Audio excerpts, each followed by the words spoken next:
Hello friends, இன்றைக்கி அமாவாசை சமையல் எங்கள் வீட்டில் என்னான்னு சொல்லி பார்க்கலாம். பாருங்கள், சுட சுட சோறு. அமாவாசை அன்றைக்கி உப்பு பருப்பு, அதாவது துவரம்பருப்பில் செய்கிறது.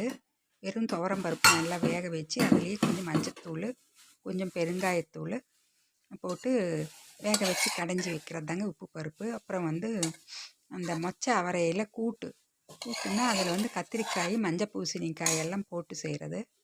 இது வாழைப்பூ வடை. வாழைப்பூவில் கிறிஸ்பியாக வடை செஞ்சுருக்கேன். இது மஞ்சள் பூசணிக்காயில் பொரியல்.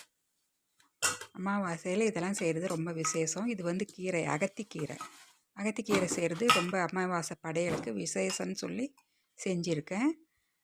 இப்போ சோளக்கருது ஸ்வீட் கார்ன் வேக வச்சுருக்கு, தயிர் உர ஊற்றி வச்சுருக்கேங்க. பாயாசமும் செஞ்சுருக்கேன். அதுதான் பாருங்கள், பாயாசமும் இங்கே இருக்குது. அது நெய் வீட்டில் உருக்குன நெய். பாசிப்பருப்பில் பாயாசமும் செஞ்சுருக்கேன். இதுதான் இன்றைக்கி அமாவாசை சமையல். இந்த வீடியோ பிடிச்சிருந்தா ஒரு லைக் பண்ணுங்கள். பாய்.